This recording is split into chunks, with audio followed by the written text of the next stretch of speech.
breakfast puppies? This podcast contains adult language and content and is meant for mature audiences. Listener discretion is advised. Hi, I'm Kevin Siembieda of Palladium Books, and you're listening to the Glitterbois.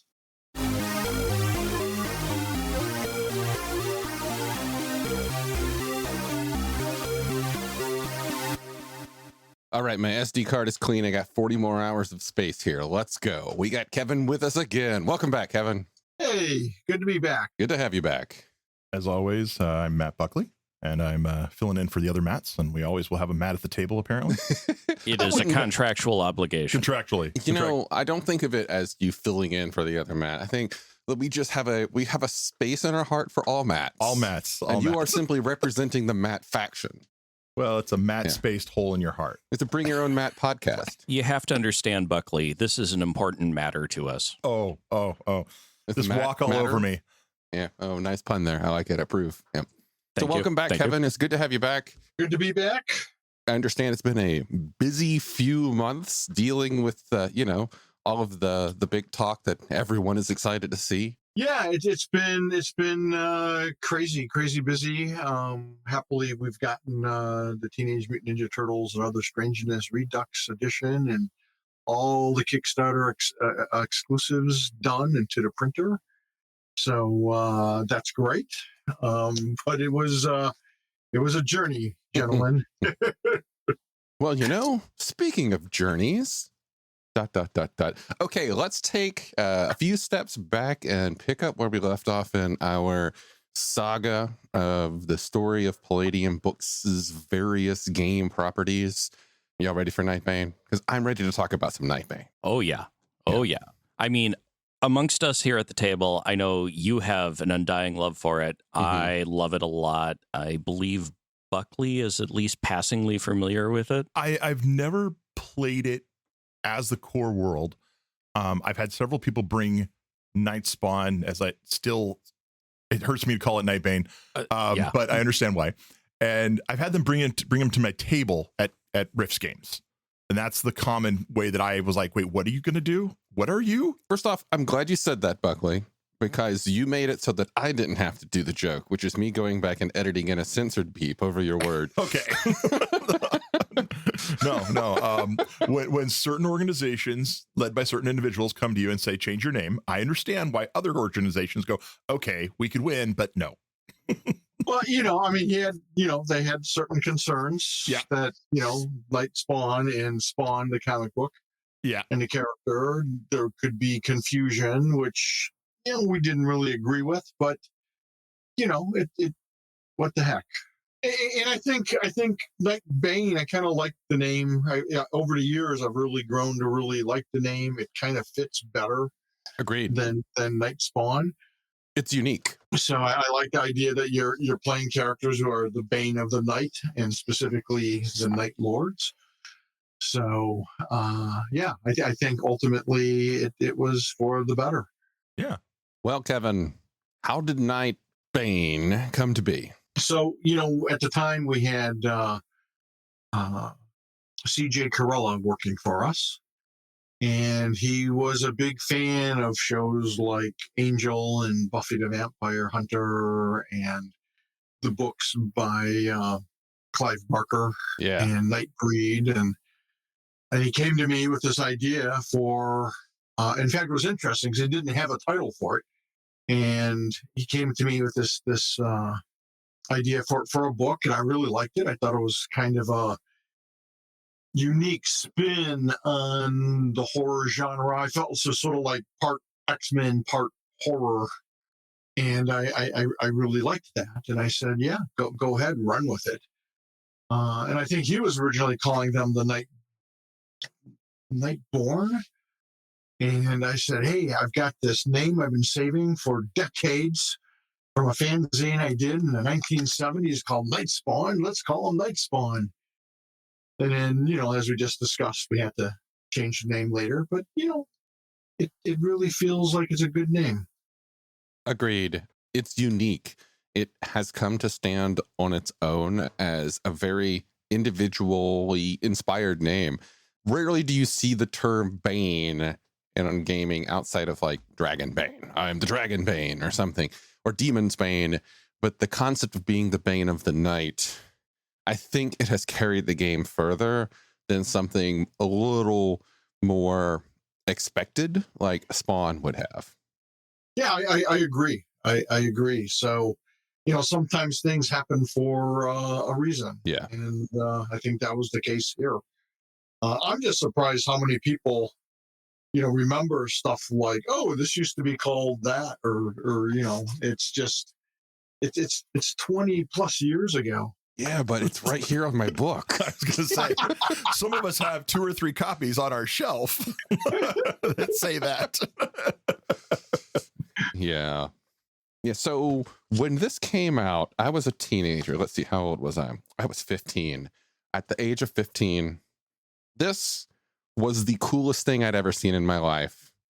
However, only a few months before that was the previous coolest thing I'd ever seen in my life, which was Clive Barker's movie Nightbreed. And then just the timing of me having seen that when I did and this coming out, it's like, oh my God, I'm here. This is me. And that Brahm cover, like what is going on with this guy's face? It's wonderful. Everything, just, you pick this book up on the shelf, you're 15 years old. You walk into your comic/game store and you see this thing on your shelf, a Brahm cover, sweet masks, some nice breasts, and that face, and the word Night Spawn. You have to buy it. Like, there goes your allowance for the week. You have this book and you are hooked for the next 30 plus years of your life. I agree. That cover is astonishing. Why I didn't buy it, I have no freaking idea, because it's just awesome. And I love it, and I wish I owned it and it was hanging in my house. Yeah, but I don't. And oh well. I wish I owned it and it was hanging in my house. So I'm with you. Who owns it? Where their house is, and what's the address? I'm sure we could. I mean, what? When I was looking at this for the first time, I was so deep into riffs, I made the mistake of going, well, how do I put this into riffs? And then I realized it doesn't necessarily fit in riffs. It's its own full world. It is complete. And it's, at the time, I was not really into urban horror, urban fantasy. I've never been a horror fan, but the more and more I looked at the book, at some point I'll have to run this game, but I've stolen bits and pieces for other urban fantasy and other urban horror rules and things that I've run. And it's pretty dark. And it's so dark that you're like, oh, these are the good guys? These are the good guys. Okay. Yeah. All right. They're going to terrify everybody. It's like the X-Men all went through a blender and, and they came out the other side and like, okay, here's your heroes.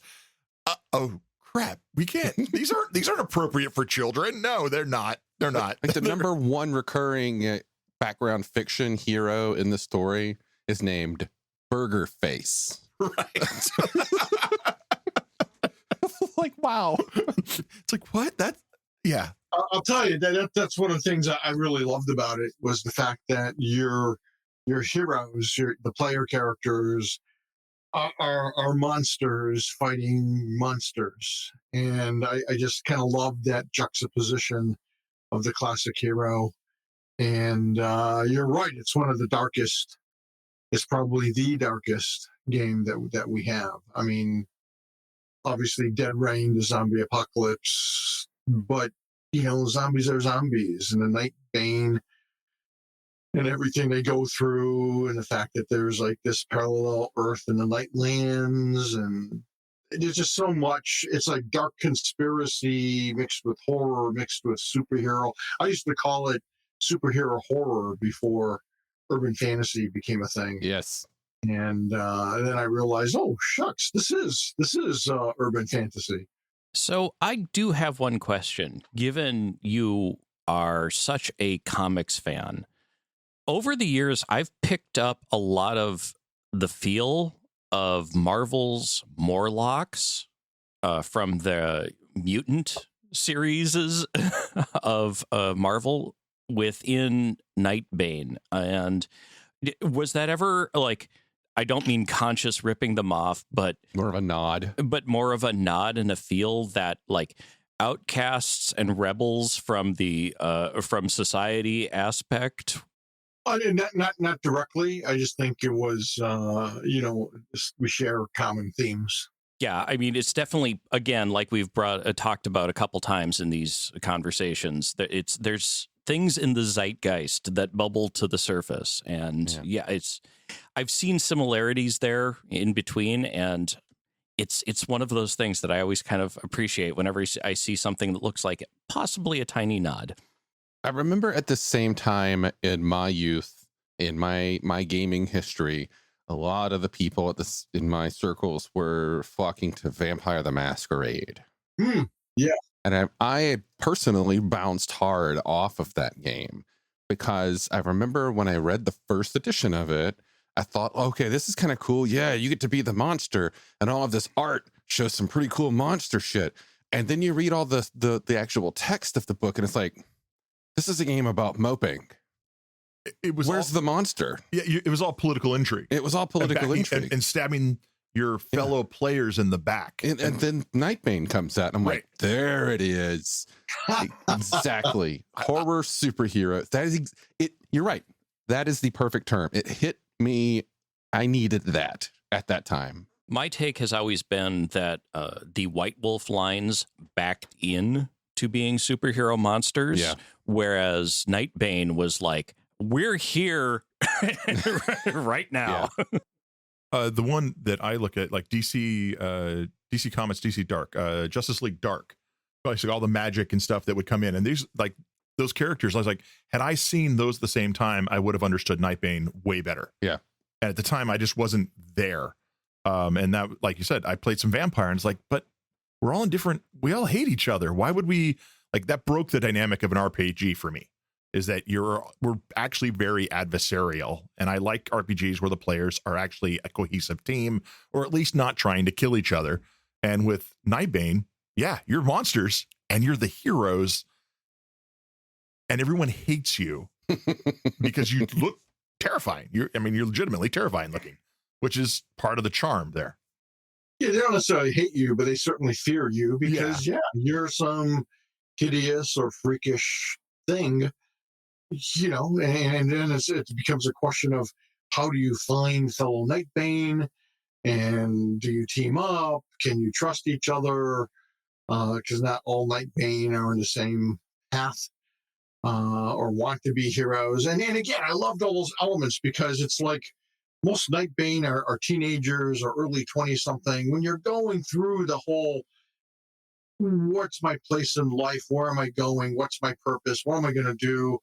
I want to find love and romance and a cool job or go to school. And then you throw in on top all this, which is already kind of agonizing as you're going through it. You're a freaking monster. And there are worse monsters out to either enlist you or destroy you because you're a threat to them. And it's just, I don't know, it's just like epic. CJ really nailed something there. And that would be later reincorporated into a lot of the superhero RPG genre. Let's take it back to White Wolf.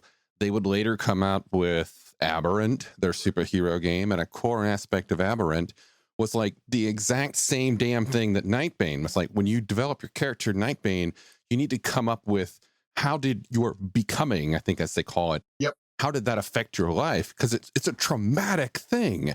And then finally, White Wolf brings that back into the superhero thing, like, your eruption, I think they called it. Yep. It is like, and again, I was 15 at the time, 15, still dealing with puberty. Yep. So this whole like transformation from one part of your life to another where everything is different, it was just the perfect timing for me. Yeah, exactly. And I hope a lot of people had that experience, positive experience. I wanted to go to kind of a nuts and bolts. So it sounds like this was a pitch from CJ, and it wasn't a fully fleshed idea. It was just like, hey, I'm thinking about doing this. And so you guys, how did that process work? Because well, it kind of depends. In the early days, a lot of people would submit completely finished books. In the last 10 or 15 years, we've kind of moved away from that because it's kind of rough if someone, spends 6 months or a year or more writing a game and then, they turn it in and we're like, I'm sorry, we're not going to use this for whatever reason. Oh, And then it's like, oh, put a stake through my heart, you son of a, and it's so now we have people kind of outline stuff and we suggest that they try their hand at writing by contributing to the Rifter first. And so we can get an idea of what their writing is like and that kind of thing. But CJ pitched it. We kind of bounced ideas around. And, at this point, I had a lot of confidence in CJ already. So I said, hey, just go ahead and run with it. And I went in and tweaked some things and polished stuff up and added a little bit. But unlike some books where you see my name on the cover along with someone else's, which means I rewrote half or more of it, there's just CJ's name on the book because CJ Carella he had this beautiful vision. And every time he'd like, Kevin, I want to do this and I want to include that. And I want to do this. I'm like, ooh, yeah, please. So, for me, I think it's really CJ's magnum opus. Yeah. I know this was around the time that CJ had done several books for the Rifts lines. And it makes a lot of sense, not to go too far into CJ because I'm a big CJ fan. So I think most of us are at this table are big CJ fans. Yeah. So when we had the opportunity to talk with him, I was like, yeah, tell me more what you're doing now. When are you going to do more gaming books? And it's like, no, I'm doing these writing thing. Oh, you're going to be an author now. Great. Now I have to go more read author books. But yeah. Well, I want to say I'm a big fan of CJ too. He's just a good guy. And he's got this great wry sense of humor. And I just think he's a good human being. He said a lot of the same things about you, to be perfectly honest, when we were interviewing him. For drama's sake, we edited all those out. But no, he had nothing bad to say about you either. And I think you hit it right there, is that this book really was, you want to know what he can do in one game? Here you go. Yeah. I mean, it may not have been his rule set per se, but the world, everything that's going on in there, is CJ. Like you want to know what he does, how he writes, everything in there. You open this up and you're like, wow, okay, this is crazy. And it's fully fleshed end to end. So I got one question for you, Kevin, because when that game came out, I was not as hooked in as I am now to, what's going on the publishing side of the business. How, from your end of things, how did you perceive the game being perceived and received when it came out? Well, I mean, I thought it was going to be popular. We had good success with Beyond Supernatural, and this was even more gritty and clearly defined world. I thought it would do well, and it did do well. I think we printed 10,000 copies initially, and that sold out in a year or so. That's good numbers, especially back then. And then we printed. Actually, we might have printed 20,000. I don't remember now. It was 10 or 20,000, and it sold out pretty quick. And then we printed another, 10,000 under Nightbane, and that sold, and it continues to sell. Yeah, and then obviously we came out with 6 source books and. We would like to do more, but it's one of those things that it's a little bit of a tricky subject to write. You really need the right people, and a lot of freelancers. They've got other work or other real jobs, and you can only get so much. But it's definitely a game line that we want to support in the future for sure. When it comes to the content of the meat of the mechanics of the game, so listeners, and maybe even by now you, Kevin, know that I love random tables. It's one of my most favorite things in gaming is a random table. As both a player to, random spell effects. I remember my first exposure to those as a player was a wild magic table when I was 13 or 14 in D&D. But then as a GM, I love random encounter tables and so on. Nightbane is just the king of these wonderful random tables. The whole concept of you sit down to play a character, and in many RPGs, you roll your stats. You don't really know exactly what you're going to play, but you get an idea. I'm going to roll my stats, and I might be a fighter or I might be a thief. In this, you have no clue until those dice hit the table whether you're going to be some guy who kind of looks like maybe an elf or a crystalline four-limbed bear centaur with chainsaw arms and a jetpack. You're like, wait, what?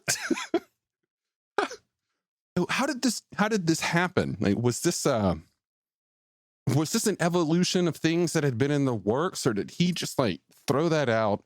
It was CJ's idea. He just kind of threw that out. And I love the fact that, when you go and so what we're talking about is your Morphus. So for those who aren't familiar with Nightbane, you're an ordinary person. You've been living your life as, Joe Blow, Jane Doe, ordinary person going to school and, trying to figure out life. And one day you either wake up transformed or you go through this bizarre metamorphosis, and maybe it was caused from some kind of anxiety or an attack or whatever, and you look in the mirror and you're this hideous thing.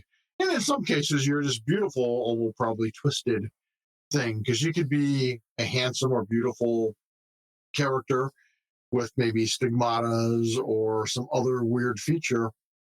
And I loved it when CJ set it up so that, like, here's 6 or 8 motor type things. So in the case of a motor thing, maybe you're in fact, I found it interesting when I think it was Progressive had the motorcycle centaurs. I'm like, someone read Nightbane. And and that's the cool thing, is if you truly go random, you could be reptilian or insect-like, or have machine parts, or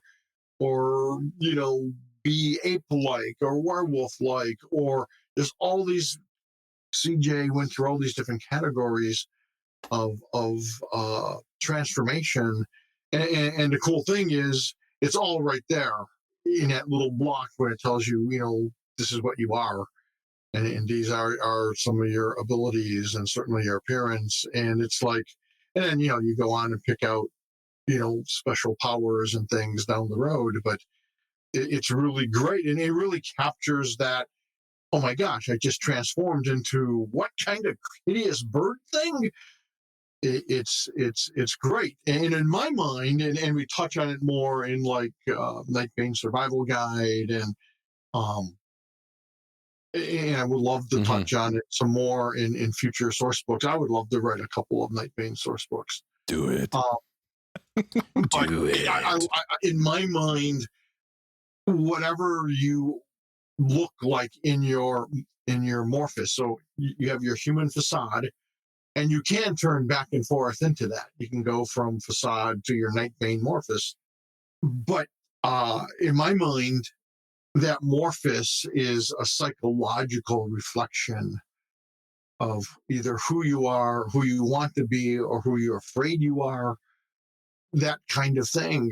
And it's, or maybe it represents your rage or your fears, or I don't know. I just freaking love it. And CJ did a great job coming up with those. And then let's give kudos to RK Post. Yes. RK Post and Peterson and Ramon Perez, the artwork they did for these books are just amazing. And again, it's like the same time, that same era, World of Darkness, Vampire the Masquerade had all of this RK Post art that was creating that. If you just look at the art in those books, you get the same feeling. Like, this is like a dark, I am the monster kind of game. The game didn't really reflect that.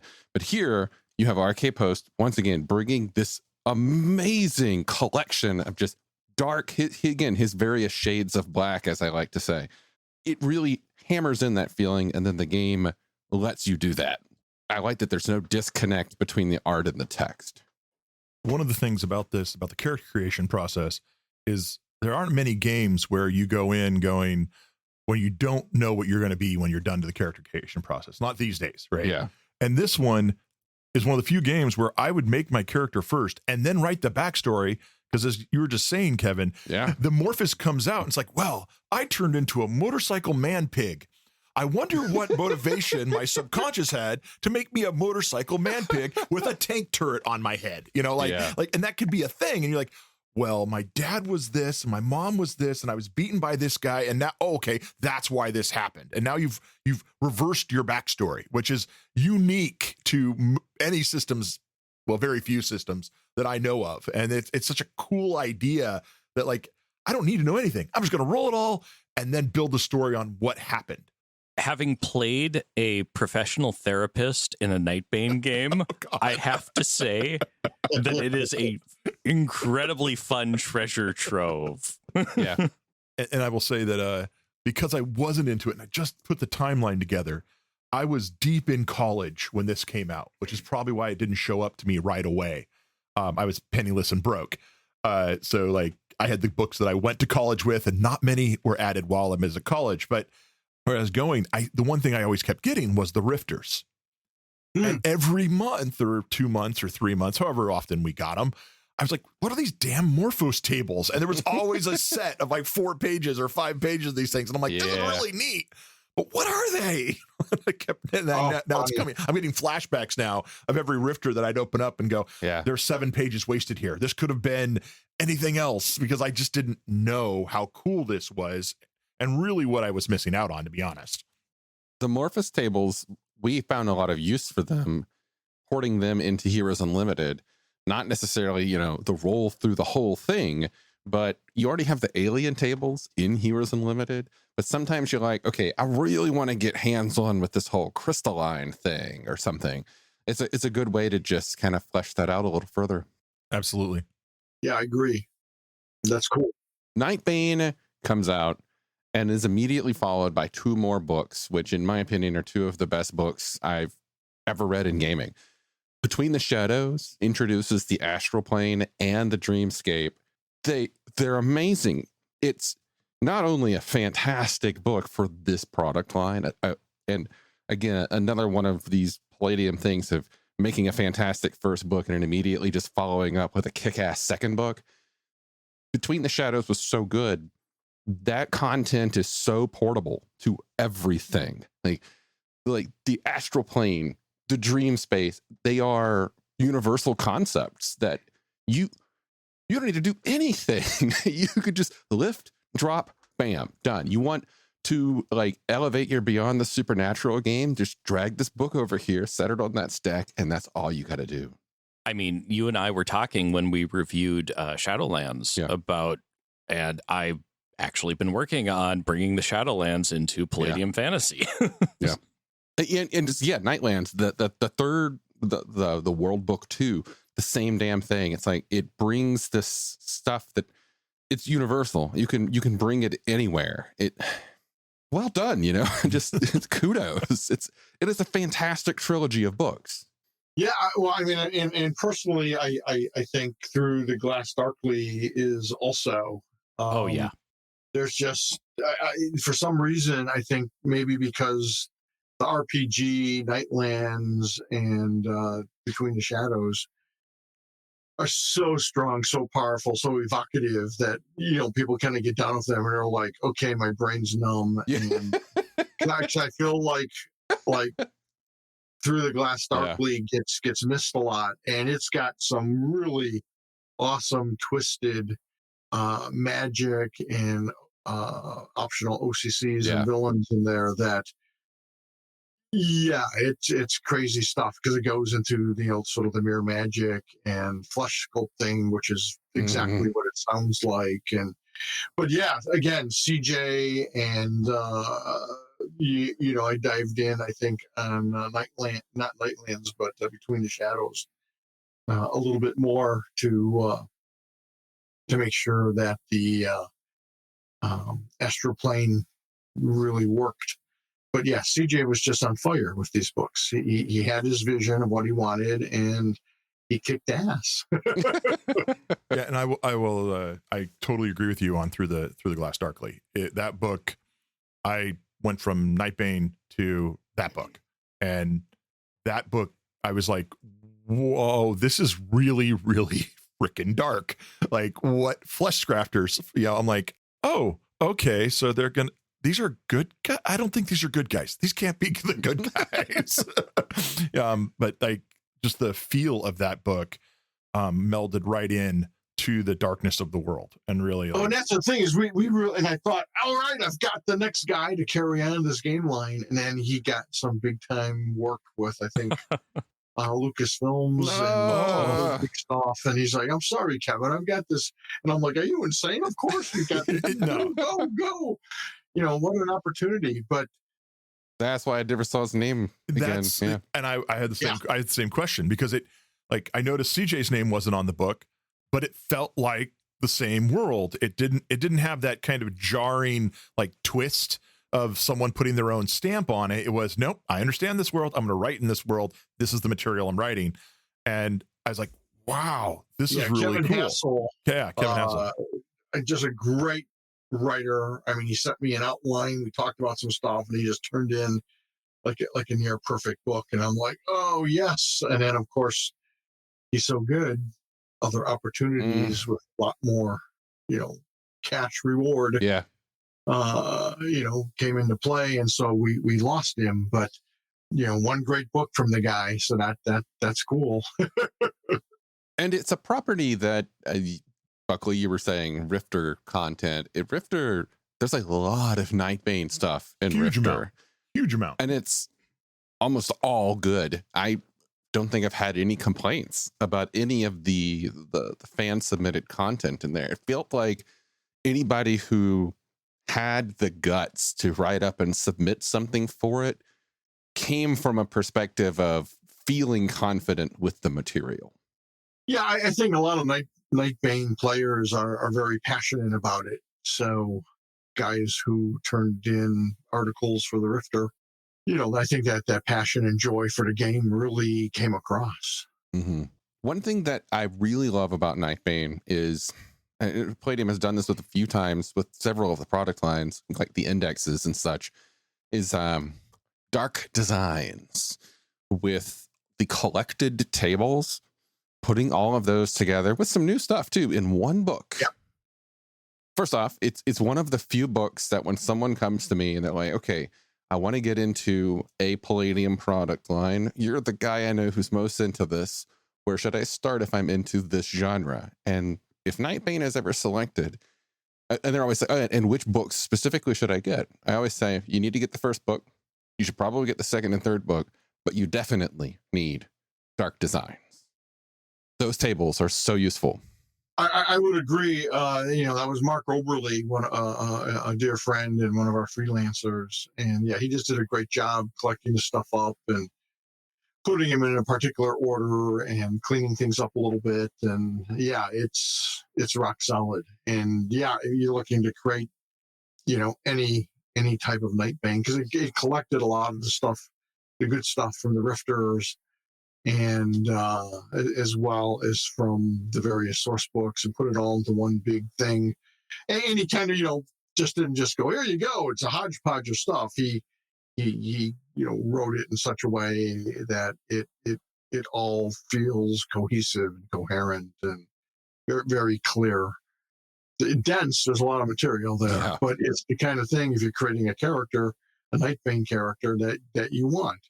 And then there's a whole bunch of more, talents and that kind of thing. So when people come to me to play Nightbane, and we talk about all the content in the books and all the different character classes, it's like, okay, yes, you could be you could be a Lightbringer or a Guardian, or you could be a Splash Sculptor. You could be any of this.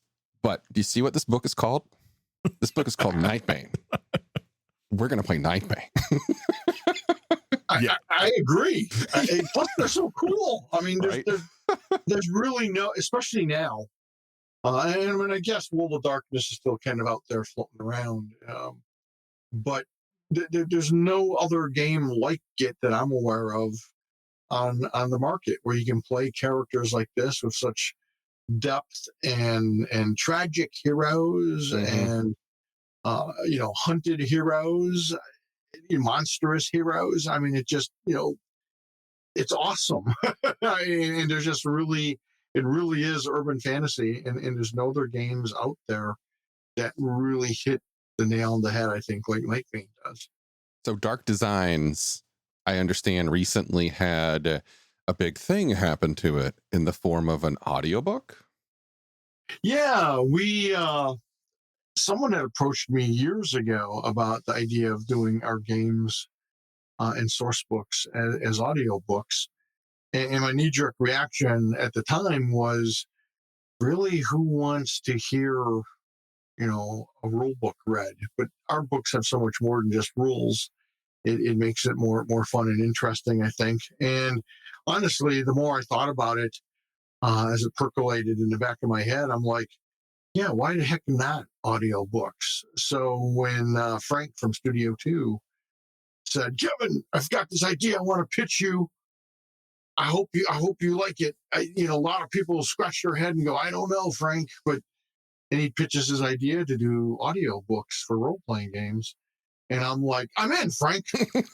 Because this is like 5 years later, and I had time to think about it. I'm like, man, audiobooks would be really cool. So I don't know if I agree with him starting with source books. Yeah.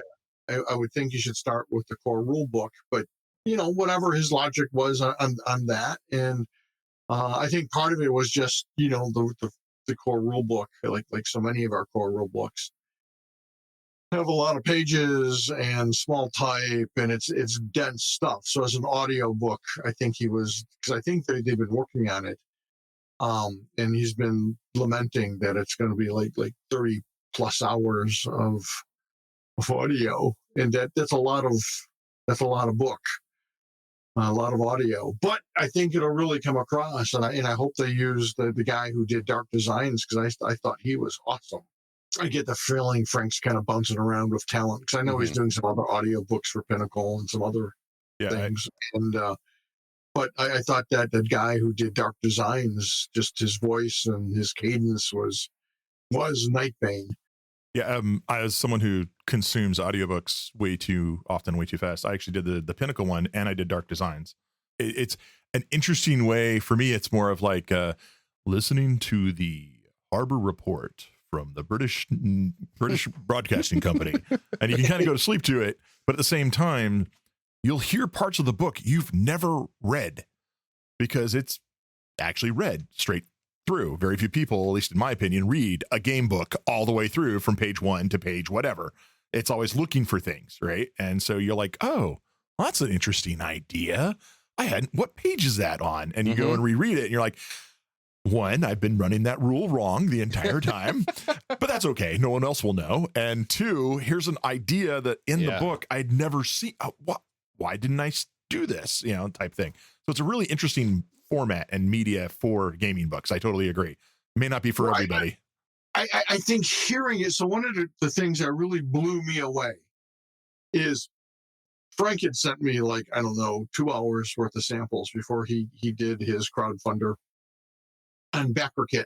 And personally, I think he should have longer audio samples when he does his crowdfundings, because I'm listening to this thing and I'm like only 5 or 10 minutes in, and I'm like, is this our book? Because this sounds so cool. I don't remember that. And I actually pulled the damn book out, and I'm like, holy crap, our writing's really good. Because it just sounded really dramatic and really cool, and it's like, I want to play this game. Wait, I helped write this game. So you just said our writing's really good, and I will say that of all the gaming books and material that I've had, there's been more times that I've sat down and read a Palladium book, and gone, oh my God, I not only get this world, but this little piece of fiction, this should win an award, right? This is really, really well written. My favorite one of this, and I know it didn't sell that well, still one of my favorites, is System Failure. You know, the Y2K bug comes in a 6-foot variety, right? Or 9-foot variety. And the opening couple of vignettes in that book, I read in, I think it was 99, late 99, and I'm a tech dude, and I'm on call, setting up my on-call schedule for the Y2K bug. And I'm like, I really hope this doesn't happen.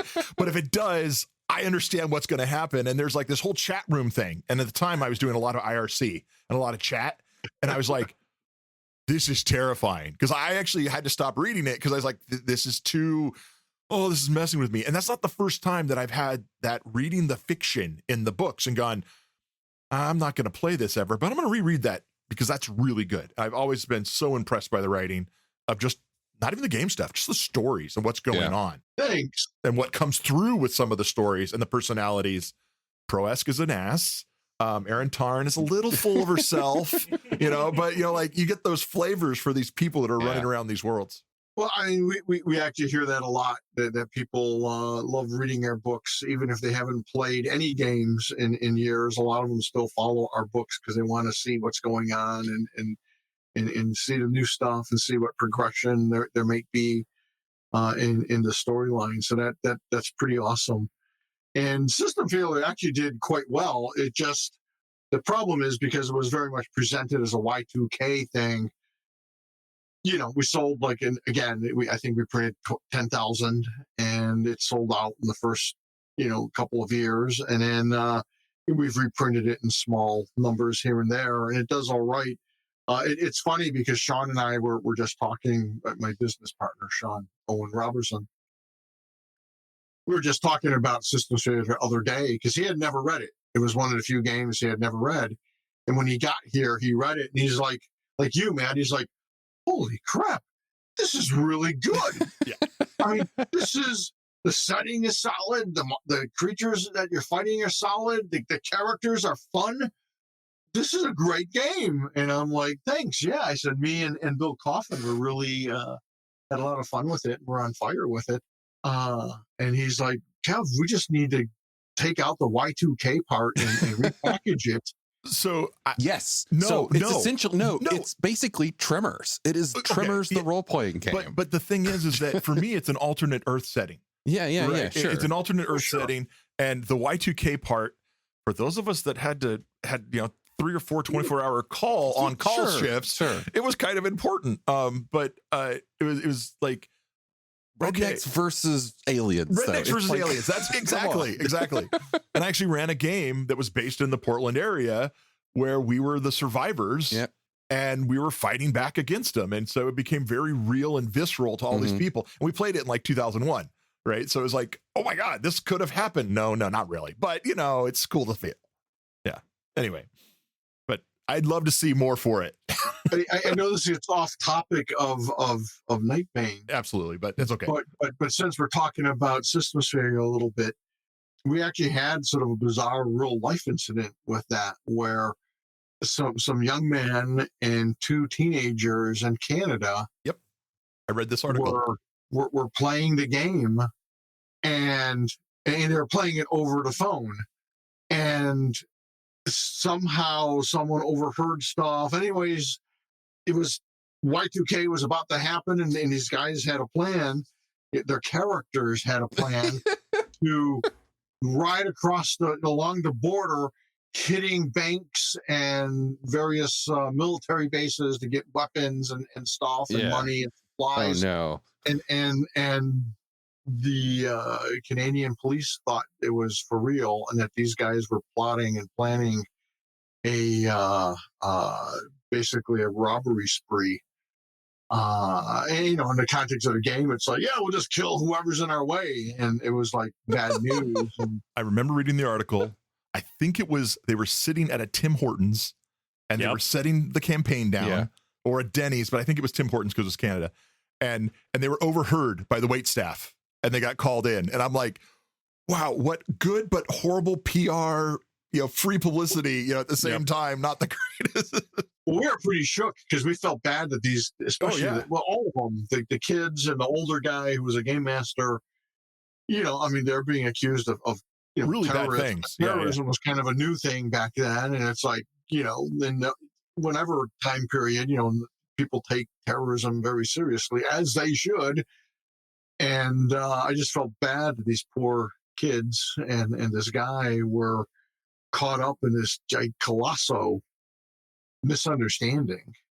And yeah, we were contacted, and it's like, could this be a role-playing game? And I'm like, it is a role-playing game. So I'm glad it all worked out. No one did time, but it had to scare the dickens out of these poor 3 people. Yikes. I had a slightly similar thing happen to me in real life. Much less dramatic, though. Me and some friends were playing Shadowrun at the time, and I was the game master, but we were sitting at a Waffle House in Mobile, Alabama, and we're like teenagers sitting at a Waffle House at like 2 a.m. drinking coffee, talking about Shadowrun, and we're talking about what's going to happen in the next game session, and they're like, okay, we're going to do this, we're going to go in. They're basically robbing a bank, and the waitress overhears us, but isn't a nerd. She doesn't quite understand, but at some point she sits down, she's like, whatever you guys are doing, I want in.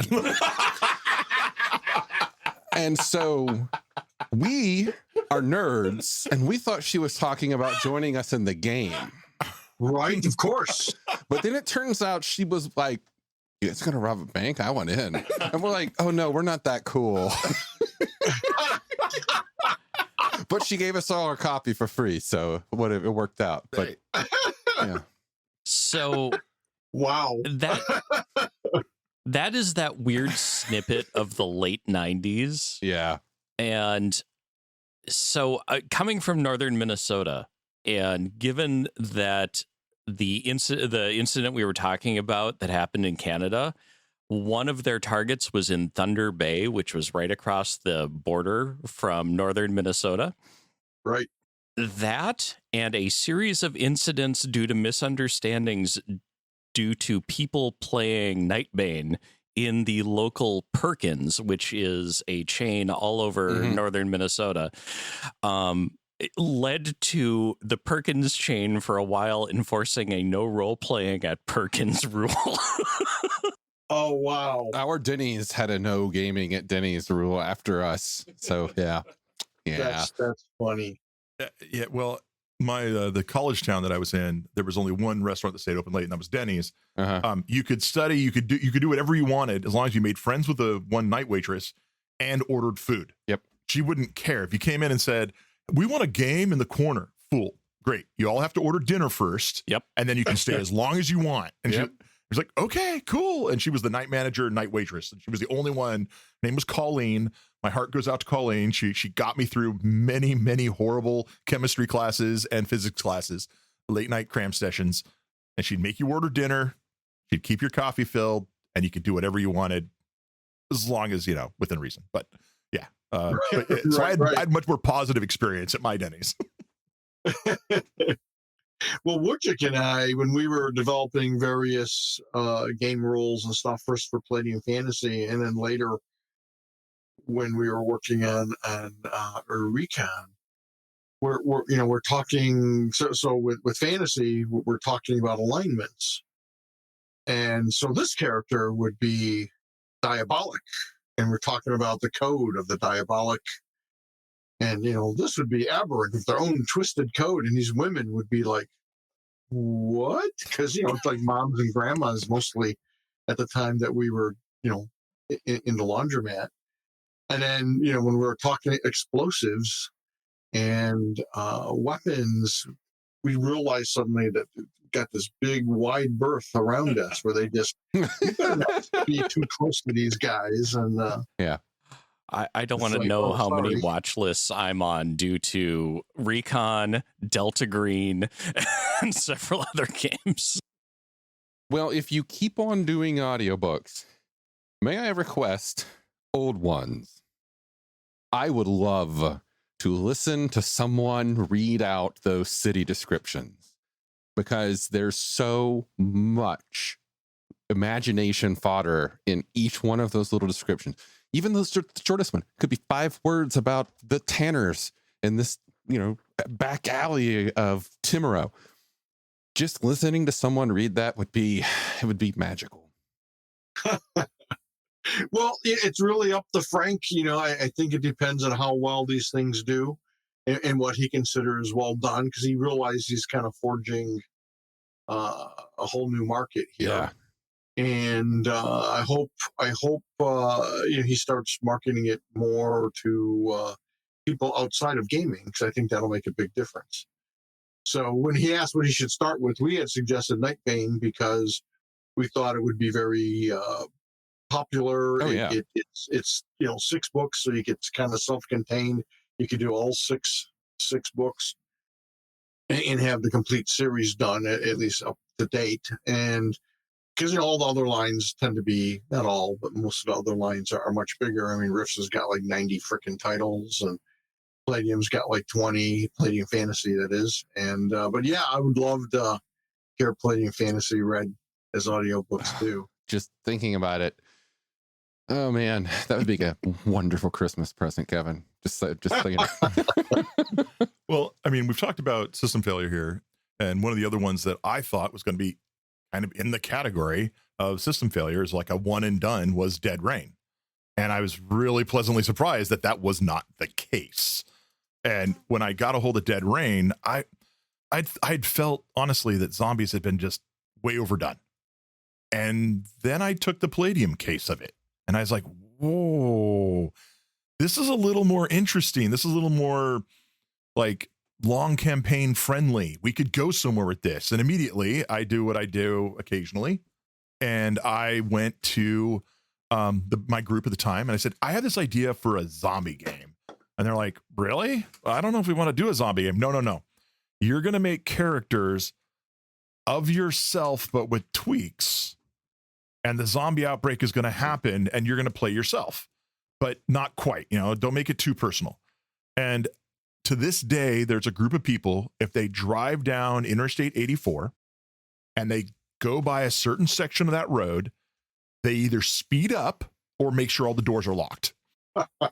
Because I scared them so badly in that section of 84. And we all lived in the area. And so we would drive by this area all the time. And they're like, to this day, I think zombie babies are coming after me when I'm on the freeway.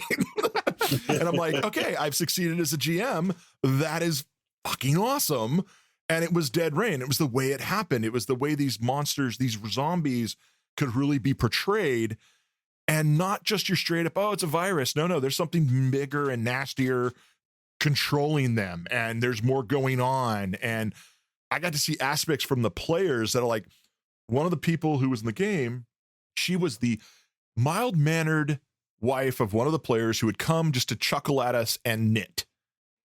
And she played in this game, and she was the partially alcoholic demo specialist who blew up all the bridges so none of the zombies could come from Portland into their little town. And she did this on the side. And I'm like, what? I'm reading this note going, what? And I'm looking at her and going, oh, you're dark. Okay. And it was all came together because of this zombie game. And I was like, wow. And I just loved the way it fit together and just the things that aspect, because it was, in my opinion, a very original take on the zombies. And I loved it. Oh, yeah. Dead Reign nailed so many things that makes zombies great. 100%. Zombies are less of a threat individually, but more a force of nature. Stories are more about the interplay of people put into crisis situations. If zombies were to happen, you might nowadays assume a virus, et cetera, but you wouldn't know. And the why is this happening factor is such a huge point of it.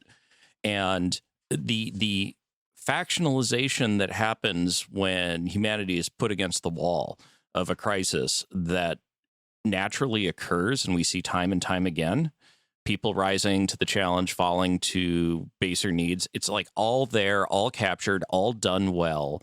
And the tone is just spot on with that game. Thank you. Absolutely. It wasn't until I read Max Brooks' World War Z that I found a book or even zombie content that got to me like this book did. Yeah. And it was like, wow, this is really cool. And then he came out with more books. Yeah. And I was like, wow, there's more content here. This is awesome. I don't use it enough, but it was this great game. Like I really like sucked the marrow, so to speak, out of that entire book. And I was like, every time something in the Rifter would show up, I go, oh, I can use this too, and it just kind of piled on. The game ran for several months, and the players, it was a short plot point, and I was like, oh, geez, this was great. And sometime I'm gonna go back to it, and I'll try to.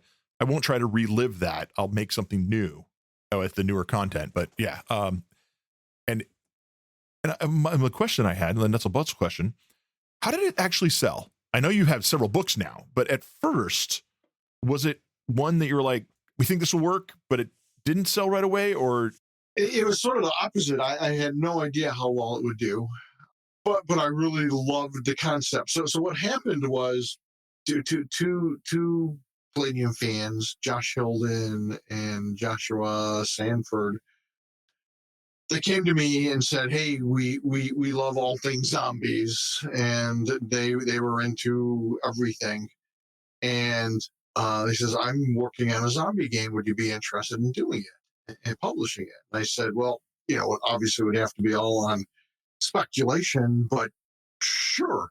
And I had seen him play this game at conventions, and at one point we had him running demos at a Gen Con, and I think in Origins that year, and people were just loving it. And I'm like, yeah, this will be great. It was interesting because I think it's one of these things where, when you design a role-playing game, well, any game, you really have to think about your audience and what you want to convey. And he had a lot of great ideas, like the zombie moan is his, and that they feed on PPE was his. And I loved a lot of the things he had. And then it's one of those projects that he and his buddy worked on for, I want to say 5 years. Maybe that's too long. Maybe that's accurate. But it was a number of years. And I want to say it was like 5 or 6 years that they're working on this. And somewhere along the line, I think they kind of lost sight of what the game needed to be, because they started talking about how, it's all Brulex and it's all demons. And when the manuscript finally came in, it felt more like Nightbane with zombies instead of like a zombie survival game. And it's the zombie survival game that the more, like a lot of Palladium books, we take like what you expect in a zombie game, and then we kind of turn it on its head. So like I came up with all kinds of different zombies and stuff. Anyways, the manuscript comes in, and it just was not the game I had seen him play and run, and people go nuts over. And I said, I told him that. And when he was making these changes and adding demons and stuff, I had asked him to write it in such a way that if we didn't like it, we could take it out. And long story short, I just did not care for the final manuscript. So it was funny because I didn't think of myself as a zombie guy, certainly not compared to those two guys. He didn't want to rewrite it. So I paid them, and then I'm like, I need to write this. I need to do this, but I'm not a zombie guy. And I talked to a friend of mine who sort of was a zombie guy, and we bounced around a bunch of ideas. And in fact, it was his idea to not have a defined cause for the zombie outbreak. And his point, which I loved, was, look, if zombie outbreak happened tomorrow and civilization collapses that quickly, none of us survivors would have any clue what happened, what caused it. There might be all kinds of speculation, but we don't know. And then I thought it would be, a lot of times, again, when you're presenting a game and presenting a game world, it's like, well, how do I do that? How do I present it? And so I thought I'll present it as sort of a zombie survival guide, and through the eyes of Brad Ashley, which is this kind of well-known survivor, mainly because he's taken all the things he's learned and put it into a photocopy, and maybe it's out there on a computer if you can find one that's working. But on the internet, but he's pumped out the survival guide. And so it has sort of his voice, his tone, which I think is fun because he's very practical and kind of down to earth. And, I'm not a pro, but, this is what we've learned doing this, that, and other thing. And I think it has a really great feel to it.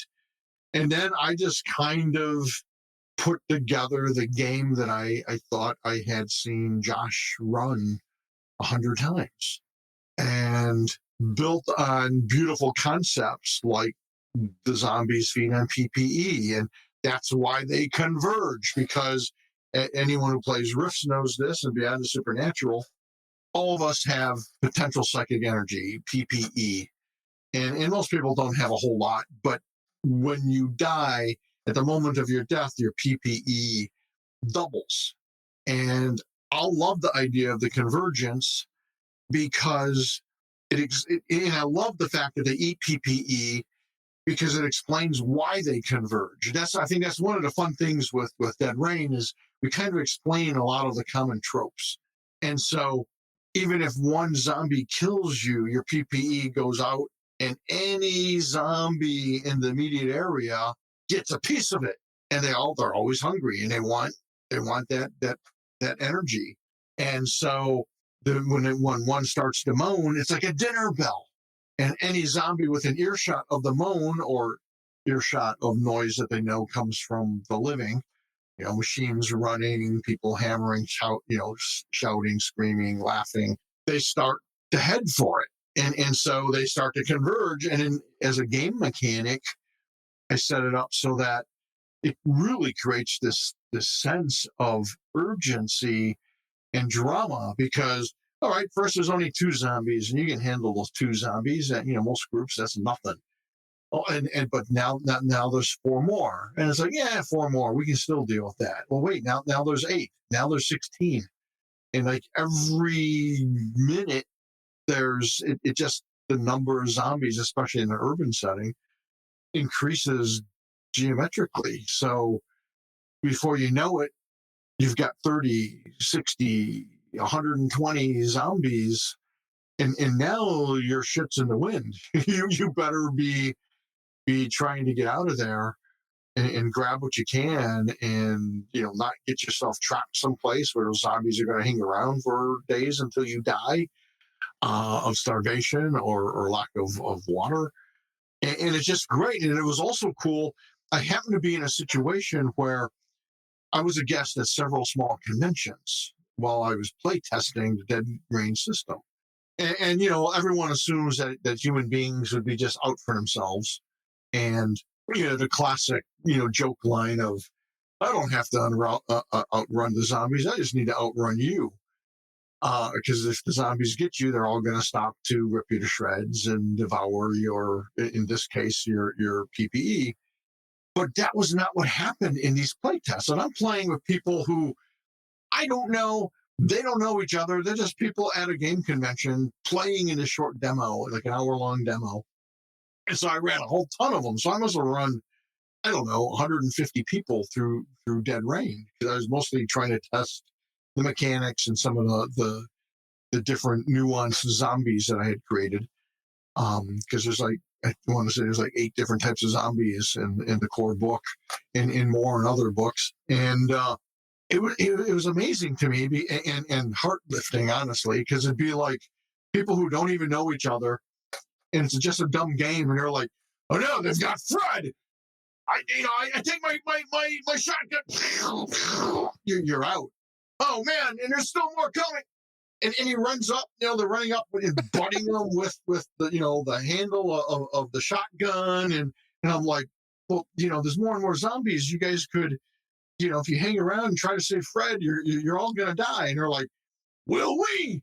They pull out a machete and they chop off the zombie's arm and pull Fred away. And, but now there's like 50 zombies, and it was just amazing. And it happened over and over and over. And I'm like, this is fantastic. It was like, hey, we're survivors, we're the living, we have to help other living people from these horrible monsters. And it was awesome. And I think that's all part of the deliberate mechanics, but you love it as a game designer when it really works. and then just the setting makes sense and it feels good, and it's one of those things that everyone kind of understands that genre and the setting, because it's our modern day Earth. And I don't know, it did. I didn't know how it would do. We printed 5,000 copies to see how it goes, and I thought, well, that's probably a 3-year supply.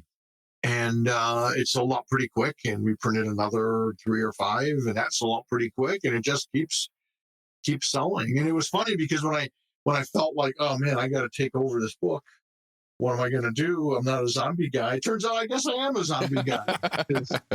Everybody's got a little zombie somewhere inside them. Kevin, I got a question for you. Yeah. The Brad Ashley character, is that a tribute to Nick and Amy? It sure is. Okay. So Nick Bradshaw and Amy L. Ashbaum were the two main artists in the book. And I just kind of mashed their names together as sort of a little shout out to them. I have a funny Amy story. I was at a Palladium open house, and I said, hey, do you have any Warhammer 40K or Warhammer stuff? And I know I was at a Palladium convention, but a friend of mine's a Warhammer fan, and she goes, oh yeah, I have this orc. And I'm like, cool. And can you tell me what book it's in? And it's like, oh, it's in this book. And I bought it from her there. 4 years later, I run into her at Gen Con, and I walk up to her and I say, hey, do you have any, fantasy, Palladium or Warhammer stuff? And I bought some Palladium stuff too from her. She goes like, oh yeah, I have this orc. And I go, are you sure? And she's like, yeah. And she goes through her whole library. Where the heck is this orc? I go, I bought it from you at an open house 3 years ago. And she's like, oh, you're the one. That's what. And she had forgotten it was in her portfolio, and she had forgotten she had sold it, and she had been looking for it. And it was really funny. And she's delightful to talk to. And like her artwork is great. But anyway. It's kind of funny because I was going to bring up Amy Ashbaugh because Dead Reign is where I first connected her art and her name. And she is now one of my favorite artists, to the point where if I see her name associated with a project, I look at the project more closely because she really seems to pull from tones in the project. Yeah. And so, I mean, Amy is amazing. Her art in Dead Reign is so evocative. And I mean, it even made me, once I made that connection, I went back and gave a harder look at Rift's Triax just to pull out her art in it. I'm sure it's been said, and I know it's been said actually, the art direction that you have in your books in general is spot on. Yeah. It's the tone for each of the books, the art. I don't know if because I don't think you actually usually have an art director quote, or actually you do in some books, but is that mostly you, Kevin? This is not Dead Reign related, but, and I know your background with comic books and all that. It's funny, you say background, but how much of your career was comic books versus Palladium? And I'm sure at this point, it's not like, it's like talking about your college days after a 40-year career, right? It's. Oh yeah, no, it is. It's minuscule. Well, I mean, it's my work in the comic book business is minuscule. My experience with it continues to this day because I just, I'm a sucker for comic books. So I still buy and read comic books, and I had a collection of like 60,000 comic books. I just love them. I started reading, the Marvel comics in the 60s and 70s when they were like at their zenith of the Stan Lee years. And I got to meet Stan Lee and other creators, and it was great. Detroit was sort of a hub in the 70s and early 80s. Detroit, into I think a somewhat lesser degree Ohio, were like this hub of comic book conventions, and so like 80-90% of the creators made their way through Detroit. So, for example, Alex and I got to see Jim Starlin's portfolio that he was taking to Marvel to get work. And Jim Starlin's the guy who created Drax the Destroyer and most famously Thanos. And he was like right out of the army, and he was in fatigues, and he's like, hey guys, he was kind of shy. He's like, would you mind looking at my portfolio and let me know what you think? And we looked at it, we're like, holy crap, this is amazing. You're going to get hired for sure. And we see him like 6 months or a year later. We're like, so did you get hired by Marvel? We haven't seen your work yet. And he's like, no.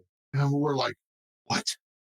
And he's like, well, they liked my art, but they wanted to see how I draw their characters, because his portfolio was of characters like Drax the Destroyer and a bunch of his own creations that he would later kind of slip into comics, but he hadn't done their actual characters. So he's like, so you guys looked at my portfolio before, right? I'm like, yeah. He goes, can you look at my new portfolio that I'm going to take them tomorrow to New York? And we're like, yeah, of course.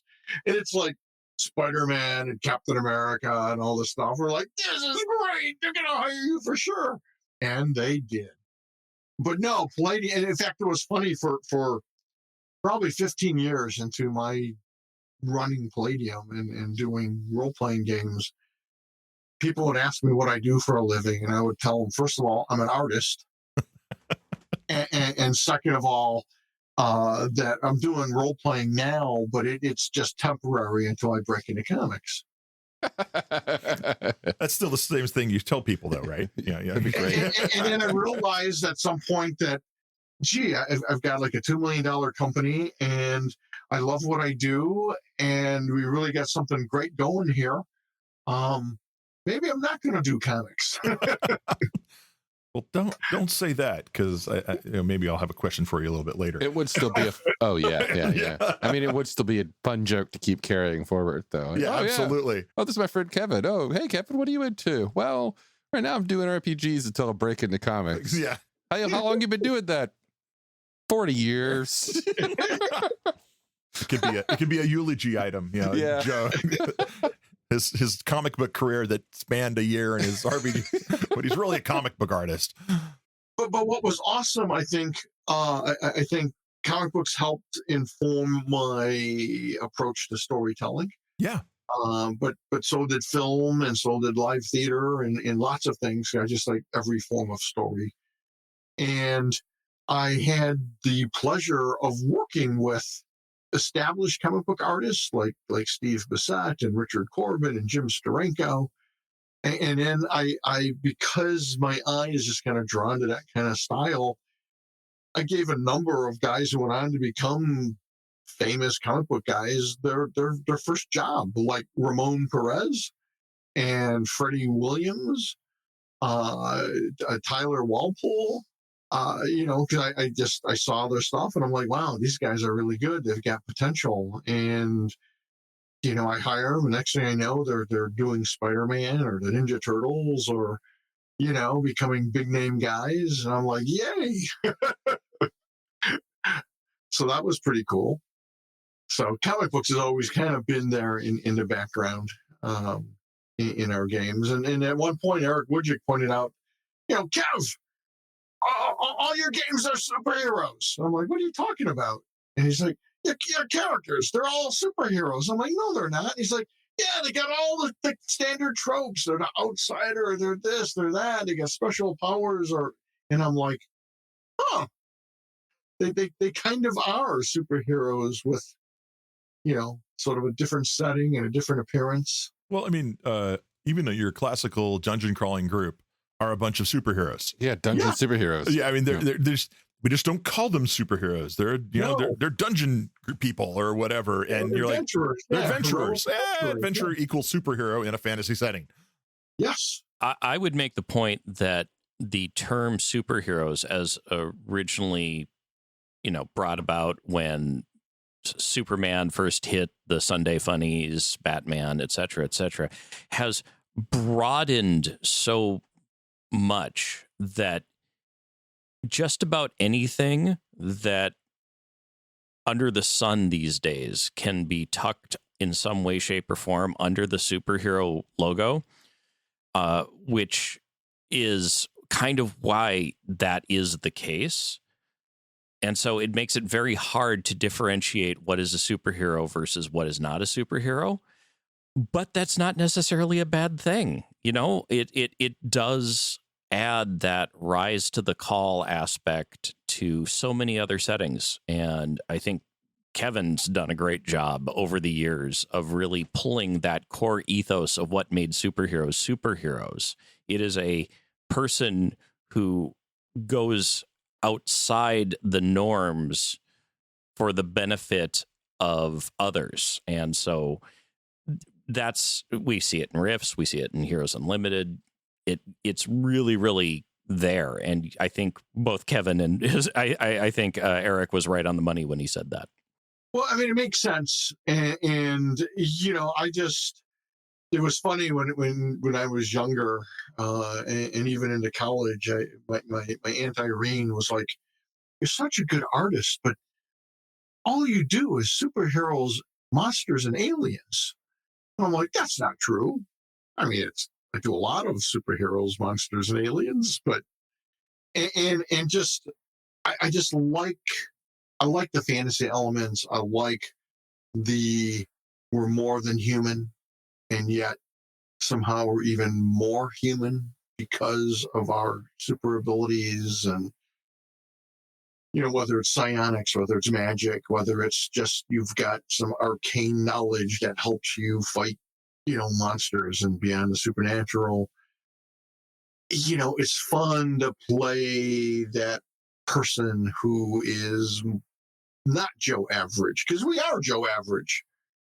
So it's fun to play, you know, Captain Kirk and Mr. Spock and, you know, Luke and Han and, you know, Wolverine and Deadpool and, you know, whoever floats your boat. It's fun because they are human, but they're much more than human. And I find it ironic and annoying at the same time that, you know, in film and television especially, you know, these ordinary guys, you know, like any of the characters from Mission Impossible, but especially like Ethan Hunt or, you know, James Bond, and, you know, these guys are all super. You know, John Wick. Oh, yeah. John Wick. The movie character, not the game designer. He's a superhero. He's a superhero. Absolutely. Well, I was going to say, like, though, to bring it back to Dead Rain, you aren't superheroes. Not to start with. You have superhero attitudes, but you can't cash the check, right? And I think that draws players together more than in any other game, because you have to make really hard decisions of the group, and sometimes it's like we're all going to die together, or we're all going to get out together, you know, type thing. And you have to think more because you don't have any powers to back yourself up, which makes the survival horror aspect of it. System Failure was kind of the same way. That's a great observation, Matt. I agree with you completely. And in fact, you know, there are some a bit more powered up OCCs, character classes that you can play. But whenever I run it, I always have people roll up ordinary people. Yeah. And it's great. Yeah, it's because the superheroes are there. I mean, you're right. Even John McClane from Die Hard, you could almost say was a superhero. He's a backstreet brawler superhero, but, you know, seeing the dark streets of New York. But maybe some of that acid rain fell on him and gave him a little bit tougher feet, right? You know, as he's running around on glass, right? Oh, no, absolutely. And John Wick must have, you know, Wolverine's healing factor times 5. I mean, he fell 10 stories and bounced off an awning and dusted himself off. You know, it's like, I don't think so. I never saw past the first one. Oh, yeah. Well, the second one's awesome. Second one's actually really good. I don't think I've seen that. Yeah. Okay. All right. But no. Dead Rain is definitely has a, and I'm not. Dead Rain made me a zombie fan. I'll be honest, because I wasn't really a zombie fan beforehand, and now that between Max Brooks, World War Z, and everything, I never got it until I read Dead Rain.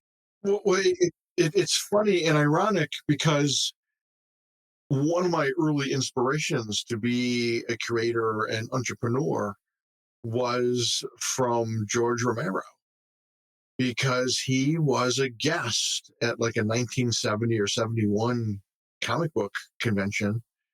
And I got to meet the man. And of course, he speaks to the crowd and explains, you know, how he made the movie and on a shoestring. And it's become this cult classic.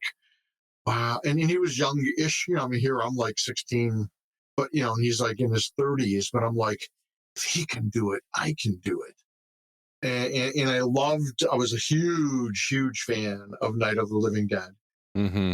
And of course followed his career after that. And so, in my mind, it was just kind of ironic and, closing the circle. I mean, he was one of my early inspirations, and then I'm writing a zombie series. It's like, how cool is that? And I just want to say that you and I are coming from a very same place. Romero was a very, very early inspiration of mine. I grew up with, the Night of the Living Dead being regularly played on late night television on Channel 10, ABC, WDIO.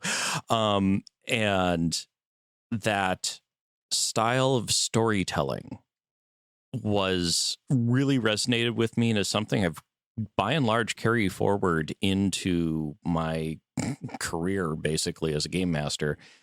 And when Dead Reign came out, it was, like you said, this kind of full circle thing of getting back to that core aesthetic of what zombies were, and how a good way to tell a story is.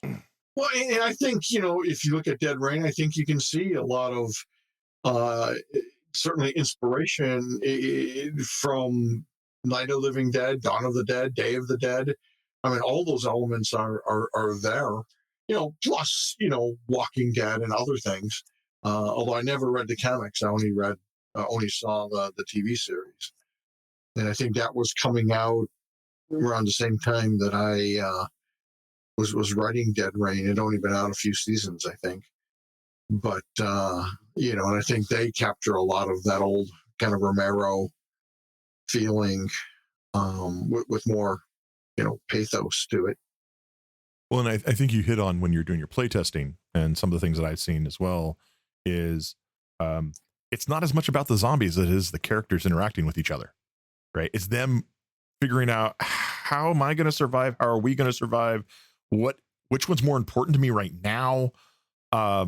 You made the joke, well, I don't have to outrun the bear. I just have to outrun you. Well, if you're gone tomorrow, I can't move the water that I need to get up the tower to stay alive, right? Like you one of your resources is the people. And I have a program management background. I hate it when people call resources and they mean people. I'm like, no, those are people. You need them. They're more than just one resource. They're the whole kit and caboodle, And so it becomes very interesting in the survival aspects. Again, kind of goes against the grain. It's not a superheroes game. It's a people working with people to overcome this thing that you can't do by yourself, right? So if you haven't read them, you need to check out Hell Followed. Yep. And In the Face of Death for Dead Reign, because something I realized, because I hear a lot with people who they're like, well, I don't know, you can only play a zombie game for so long, and then it's done. And I'm like, no, because I think they're kind of locked into those short story tropes that we see in film and television. Right. And I'm like, no. And that really came across to me in both of those books, because one has, and I didn't write them, Taylor White wrote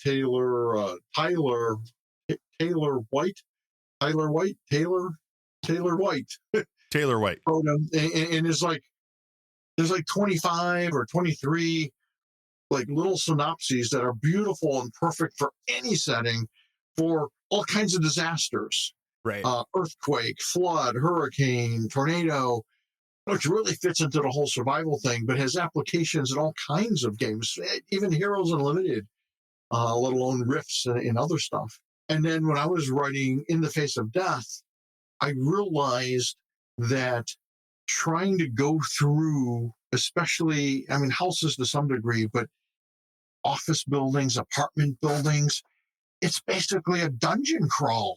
Oh, absolutely. Except you're going up. Well, in most cases, going up. And there are just all kinds of new stories and elements and things that came to mind as I was writing this thing, and I'm like, yeah, think of the whole world more like a fantasy setting, like D&D, where you're wandering the wilderness and you don't know what's over the hill. And it could be this town that is being besieged by zombies, or is under the influence of a death cult or some other crazy cult, or is maybe some last bastion of, human society, or is it? And what compromises have they made? And it's just, you could be the knight errants, it's just, there's all kinds of things you can do with it if you start thinking beyond a little bit, beyond the normal things that you expect from a zombie game. Yeah, that's the kind of your hometown is really nice and peaceful and calm until 85-90% of them are zombies, right? And they're sitting in their hometown houses waiting for you to show up. And you're like, wait, what? Yeah, the little old lady down the road who has the 20 cats. Well, she doesn't have the 20 cats anymore, but she's still waiting for you to come by, right? And it's a very creepy feeling when you start thinking that way, that the town you grew up in, or the peaceful little suburb, well, the burbs have always there's no crime in the burbs. Well, no, there's not, but there's, 50,000 zombies there sitting in their houses waiting for you to come say hello. It gets much more creepy. That commute. I like that commute waiting to say hello. Yeah. The commute from Detroit to wherever is not so cool anymore. When going to Detroit is better, but urban centers are terrifying too, right? Like it's always very interesting how that changes your whole dynamic of a game. Oh yeah, absolutely. And that was the whole thing sort of behind In the Face of Death. It really focused on the big central urban areas, larger cities and skyscrapers and living on rooftops and that kind of thing. Because they're super tempting. From a story perspective, they're super tempting. All the resources you need are just sitting there at the super mall, just waiting for you to come get them. Come on down. They're waiting for you. It's like, no, it's a trap. Well, yeah, but you need it. You need the meds. You need the stuff. Yeah. Well, and you keep mentioning how, it's fun to play ordinary people, but I think the sense of humanity is something we try to capture in all of our games. Mm-hmm. Agreed. So I think that's important. And I think, oddly enough, that kind of goes back to when I was reading really good horror novels and short stories, and the old EC comic books, Tales from the Crypt, and, that kind of thing, Vault of Horror. One of the interesting things is all those stories, each issue of those old comics that came out in the 50s, 1950s, that I could track down at comic book conventions. The interesting thing of all those stories is they're all typically like 8 or 10 pages long. And they almost always were like little morality plays. So they really focused on human foibles and virtues and vices. The guy is a drunk or a wife beater, or is greedy or covets his boss's wife, or wants his boss's position, so he does some horrible thing or invokes some horrible dark magic, or that kind of thing. I always loved movies like Pumpkinhead.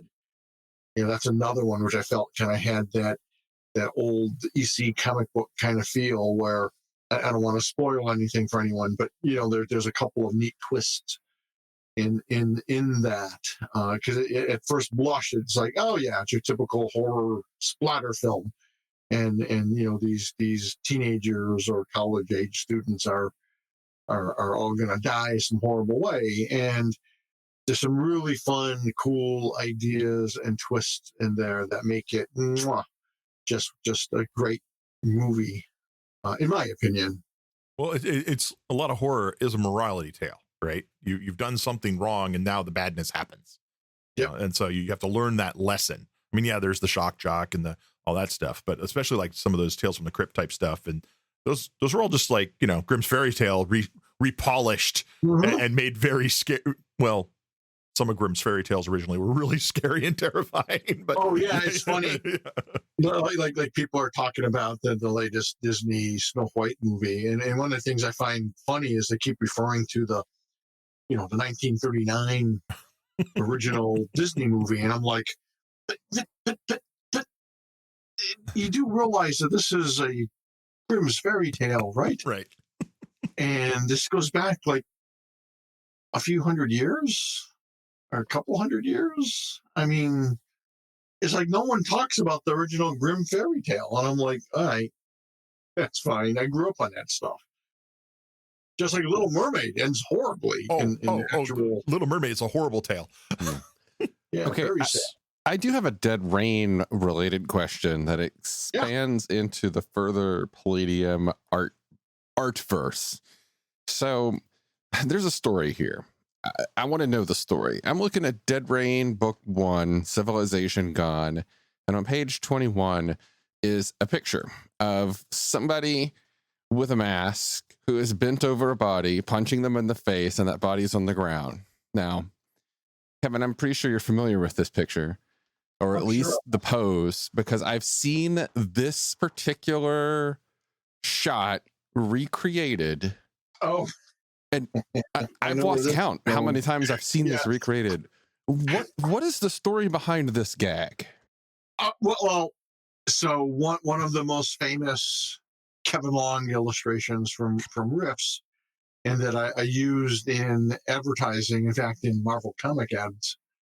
So millions of people are very familiar with the image. Yeah. It's the original image is a robot's head getting smashed in, and Nick Bradshaw redrew it as some tough guy smashing in a zombie's head. So and it's the same basic pose, and we like to have fun with our stuff and throwing little homages, and just like Brad Ashley is a nod to Nick and Amy. This is Nick's little nod to Riffs and Kevin Long. Likewise, as far as little fun aspects, you'll note that there's a character that appears in almost all, if not all, of the Dead Rain books. Sort of a strong-looking guy in a gas mask, and often has a shovel. That's Nick Bradshaw putting himself in the books. In the books. Okay. No, now I got to be on the lookout for that guy. So do I. Yeah. Dead Rain. I super happy about it. Like, it was just like such a great book, great memories. Exactly what you probably want to hear as a game developer and designer, right? Absolutely. And well, it's the funny thing is, and I think why so many gamers enjoy our books is we're fans of this stuff ourselves. We're fans of the genres. We're fans of our work and what each other does, and we have fun with it. So it's awesome that people love it so much, because when I took it over and started to write these books, I wasn't sure if people would like it. I wasn't sure. I was a zombie guy, and I was a little concerned with it, but I just dived in and had fun with it. And it's a thrill that people enjoy it so much. And it really does. It's funny, zombies in particular just have a certain appeal that I can't really explain. I mean, I've heard it a million times. Well, it's like a paradox of our life, our civilization, and the monsters inside, and blah, blah, blah. And maybe it is, maybe it isn't. But I had a guy, young guy, he played a little the D&D 5e. He's a big board game guy, and he's with Merrill Lynch, and he came by the office, and he was like, "What do you guys do here?" And so I give him the tour, and I explain what we do, and he's like, "Wow, I would really like to try one of your games. What would you recommend?" And I recommended Dead Rain because it's a great introductory game. Oh, yeah. Or a commentary on consumer society gone wrong, and he works for Merrill Lynch. I'm just wondering. Well, also to your credit, there is a phenomenon that I've noticed with the Palladium fan base when I'm interacting with people and talking about it. And I got into Palladium games recently, and typically, you talk to the people who have been playing it for years, they're like, oh yeah, I got into it with Ninja Turtles or Robotech or sometimes Rift or something. That's the usual story there. But lately, more often I've heard I got into it with Dead Reign. That's awesome. Yeah. And it's a great intro game. And basically I described the zombies and how the game is different from your typical zombie game, because his initial reaction was like, yeah, zombies. I am kind of into them, but not really. And I explained how the zombies work and the setting. And so he bought the Dead Reign book, the core rule book. I gave him one of the source books, and he's been running a Dead Reign game. Nice. He jumped right into a game master. That is a brave individual. That is a brave individual. And I always throw out the consumer things, and I'm like, zombies, like, I don't know if it's that. Like, that's one of the things I've read papers that people think, oh, it's based on consumerism and consuming everything. And I'm like, or it's just a deep-seated fear that's been around for thousands and thousands of years, and it's just kind of run amok, and it's in the zeitgeist right now. And it is a complete, very simple game at its face, and you can just pick it up and run with it. So yeah, I'm gonna have to buy a few more copies and stick them into something. Yeah. No, definitely. Well, so as a review, Palladium, I guess you got your horror start with Beyond the Supernatural. Yep. Picked it back up with Nightbane, and now have been knocking it out of the park with Dead Reign. This is, I don't know, 3 for 3. This is, I wouldn't say any of these are misses. I think Palladium's got a damn solid horror lineup. Thanks. I would too. And you're going to see more. We're going to do more with Beyond the Supernatural. We're going to do more with Dead Reign. Hopefully we'll do more with Nightbane as well. And we want to do a lot more with Beyond the Supernatural. Please.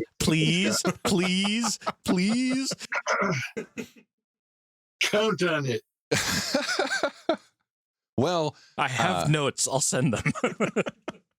At the risk of trying to avoid putting you in a position to talk about books that may or may not be coming out, do you have anything that is solid that you can talk about right now that you want to promote on this session? Yeah, I mean, Rift's Bestiary Volume 2 is definitely coming out.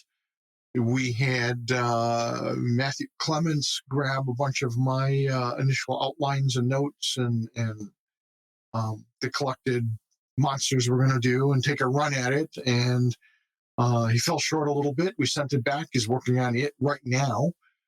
And then I'm definitely, I need to finish up, and it'll definitely come out this year, is Yinslath Expeditions, which is part 2 to the Yinslath Jungles. Ooh. Yeah.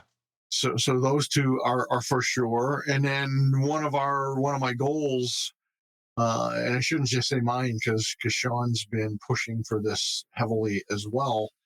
So you'll be happy to hear this, Jacob, is one of my goals. Now, will it happen this year? I freaking hope so.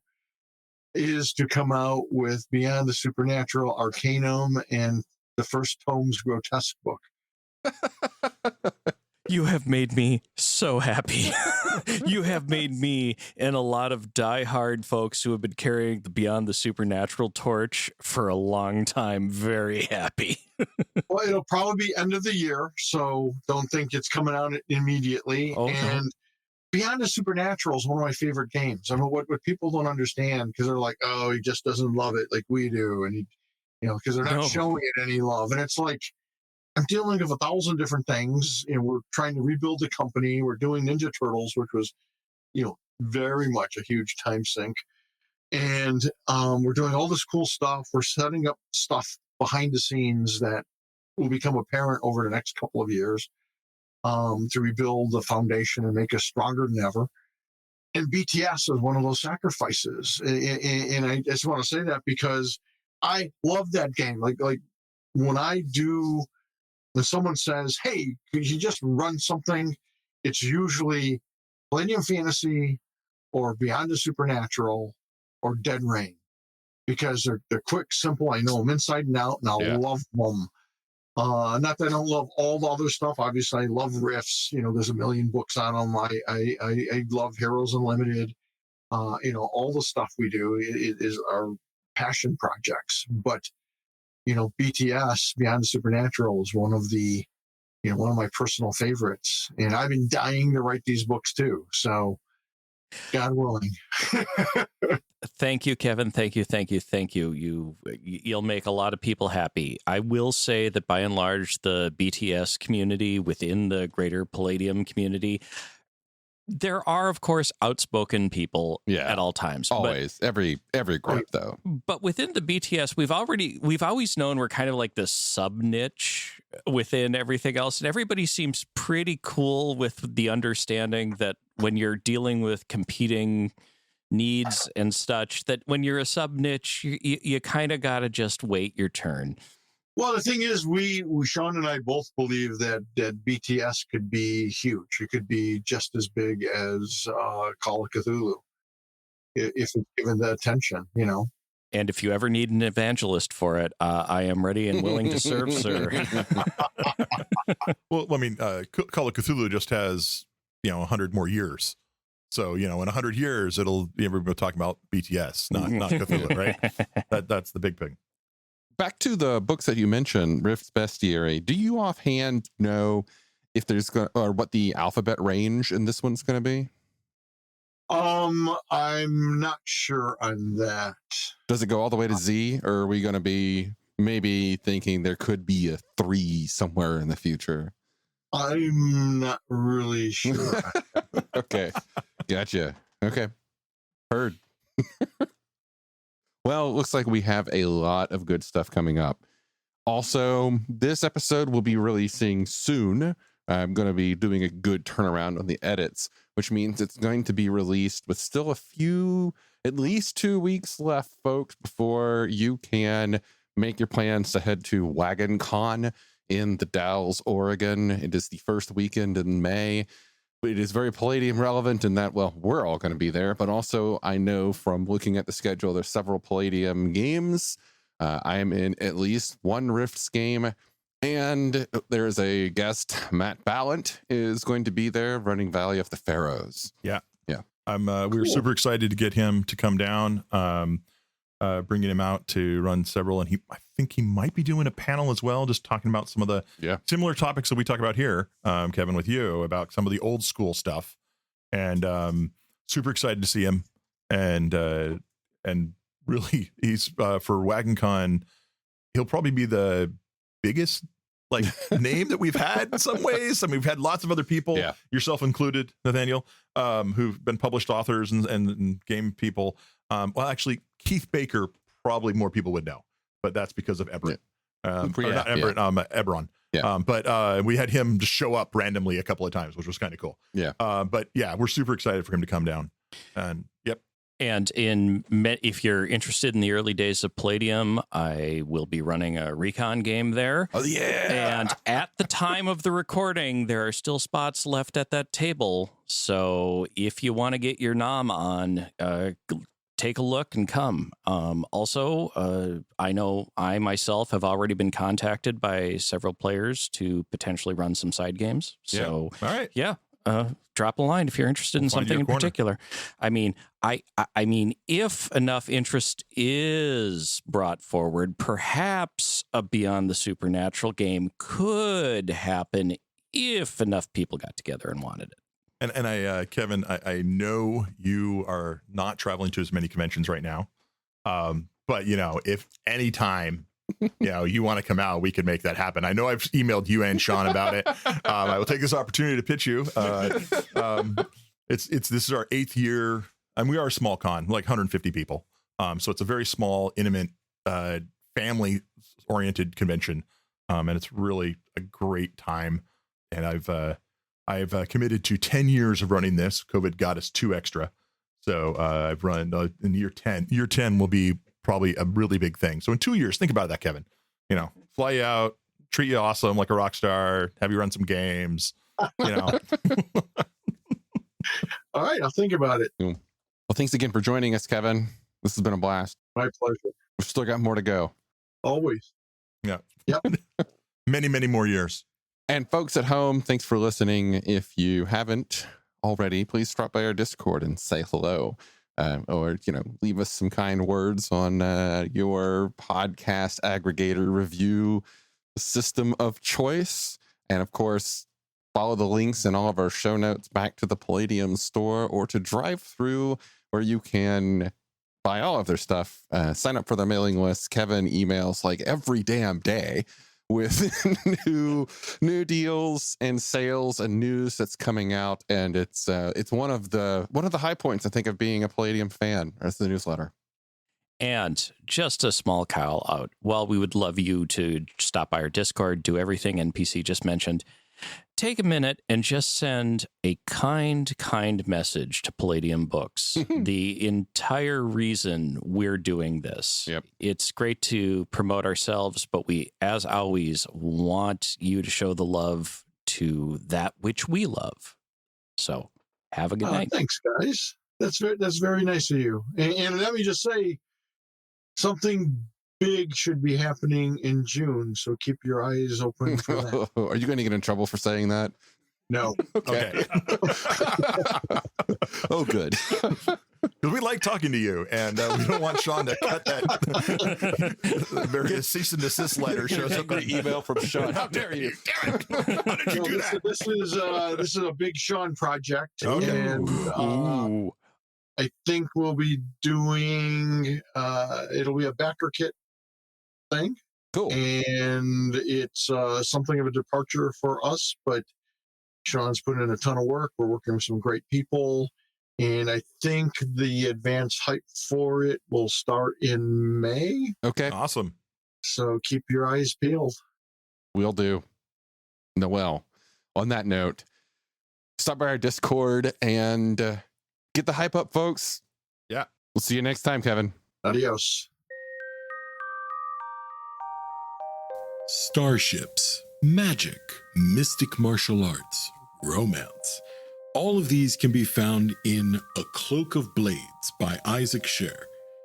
You might have heard my name before. I've done a lot of voiceover work for Breakfast Puppies, and I've recently released my first novel. It's available on Amazon as an ebook and paperback, and you can get it for free if you have a Kindle Unlimited subscription. I do hope you'll support my work as you're supporting Breakfast Puppies, and it's been a pleasure talking with you today. Have a good one.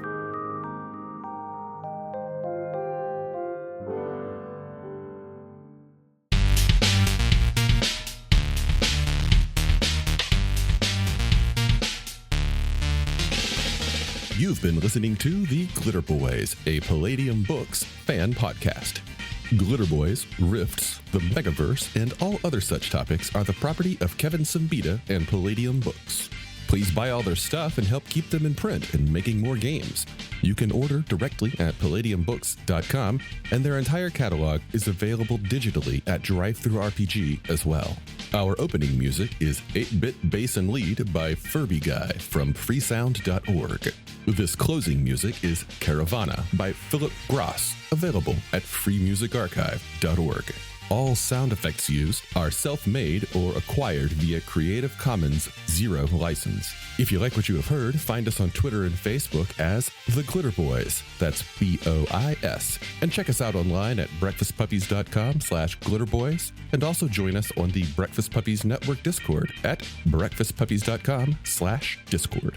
And if you want to help us out, please spread the word and help us build a community. Thanks again for listening. We'll catch you next time.